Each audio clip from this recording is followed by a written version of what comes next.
So, maybe you're looking for a new game to play with friends, or hey, maybe you're just bored and somehow ended up here. Well, I've got you covered with what I think are the 5 best first-person shooters you can play right now and going into 2019. Let's go. What is up, guys? Welcome back to TGG. This is the channel where I talk about a wide variety of games and topics, and we continue that conversation in the comments below. Over the past few weeks, this channel's been growing at a pretty quick rate, and we're getting new subscribers pretty much every day now. And I'm not gonna lie, it's pretty cool to see all of you guys enjoying the videos I'm putting out, and I'm really enjoying talking to you guys in the comments below as well. And if you're not subscribed yet, you're missing out, so feel free to smack the sub button down below for more videos like this once and occasionally twice a week. So getting into the video, you guys have seemed to love the comparison videos I've been putting out, so I wanted to do something along those lines, but in the form of a top 5 list today. I also want to first just note that I do play on console, so all the games I name are available on console as well. Starting the list off at number 5, we have Battlefield 5. And Battlefield 5 came out just recently, and all in all, it's a pretty solid Battlefield installment. Now, is it the best Battlefield in the series? No, and in my opinion, it's not even in the top 3. But the reason it's the best Battlefield to play right now is there's a lot of people playing it, and you won't have any trouble finding a game. For all you Battlefield fans out there, you know what you're getting into with this game. But for people who haven't played it before, the traditional 64-player lobbies are back again, and it's just as hectic as ever. Set in World War II, you'll have a wider range of weapons and vehicles to jump in and have fun with than you did in Battlefield 1. There's also a lot more reason to stick around, with more unlocks and even camos to try and unlock. Like I said in my Black Ops 4 vs Battlefield 5 video, which you all seem to enjoy, so thank you for that, there's no other franchise that'll have you flying around in a plane, parachuting to the ground, reviving a teammate, getting shot at by a tank, and getting yourself into a gunfight, all in the space of about 20 seconds. And it's those only in Battlefield moments that make Battlefield unique compared to pretty much every other shooter on the market. Battlefield 5 isn't without its issues though, and that's why I didn't rank it higher on the list. So basically, Battlefield 5 isn't a complete game yet. EA has taken a lot of the content that we thought we were going to get at launch, like the co-op combined arms mode and even the new Battle Royale mode, and bundled it into their future content release cycles, so we won't see Battlefield 5 in all its glory until around halfway through 2019, so keep that in mind. With all that said though, if you're looking for a unique experience that at any point can leave you with your jaw hanging off your face, then Battlefield 5 is a great game to try. At number 4, we have Black Ops 4, and in a lot of ways, Black Ops 4 is the complete game that Battlefield 5 should have been.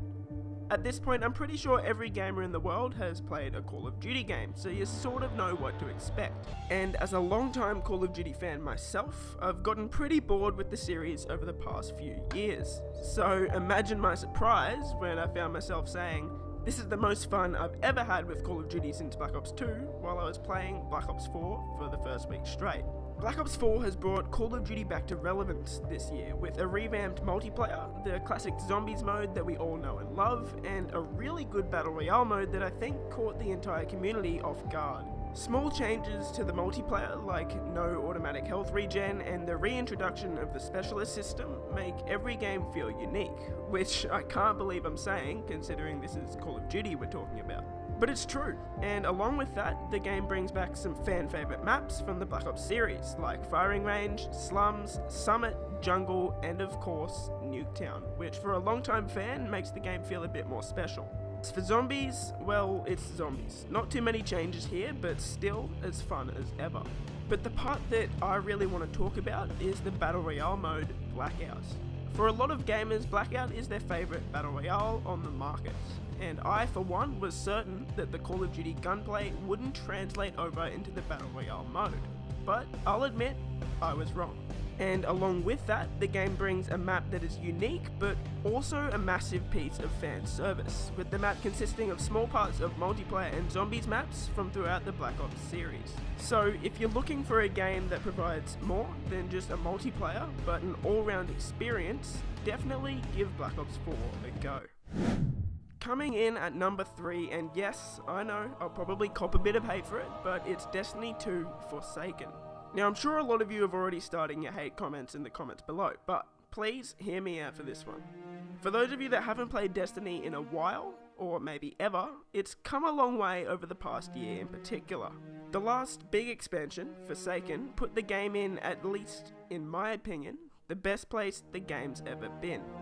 What a lot of people that don't follow the game closely don't know is that Bungie, the developer, actually flew out a lot of Destiny YouTubers and players to their studio to talk about where Destiny and Destiny 2 had gone wrong. And at the event, they really did listen to everyone and implemented a lot of the features that were suggested by hardcore fans of the game, and you can absolutely see it in Forsaken. Forsaken brings a new story.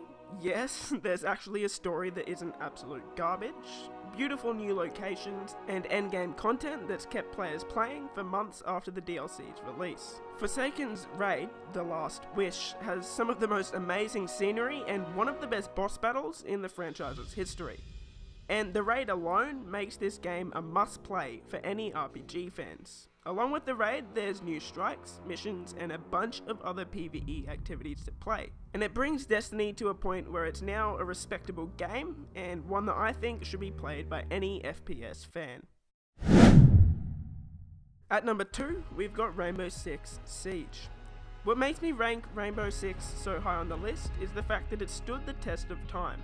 And 3 years after its release, it's still one of the most streamed games on Twitch and one of the most played competitive shooters on the market. So if you're jumping in now, there's definitely still a community to get involved in.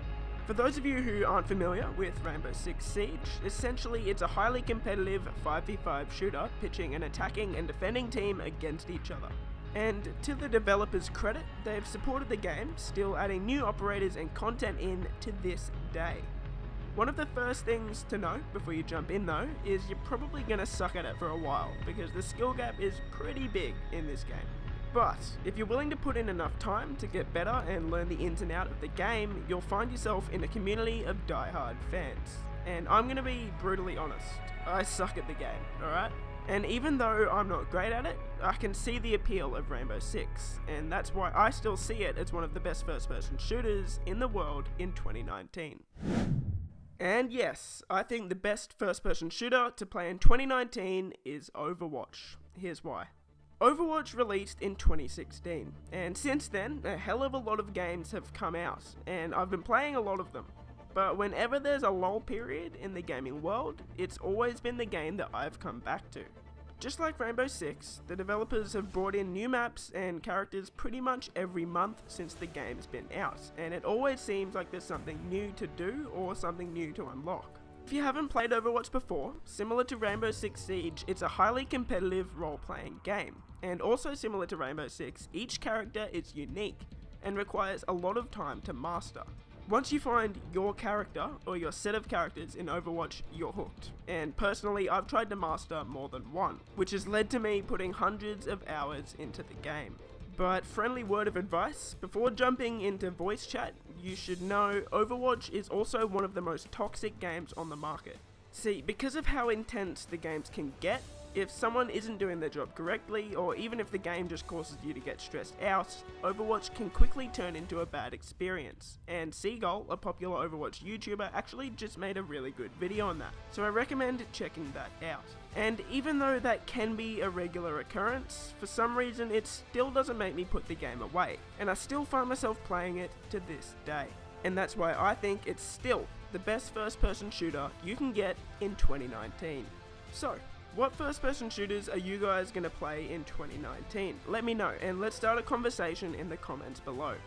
If you enjoyed the video, I'd appreciate it if you could leave a like, and I'd love it if you could subscribe for more videos like this one, once and occasionally twice a week. But until next time guys, have a great day, and I'll see you in the next video. Peace!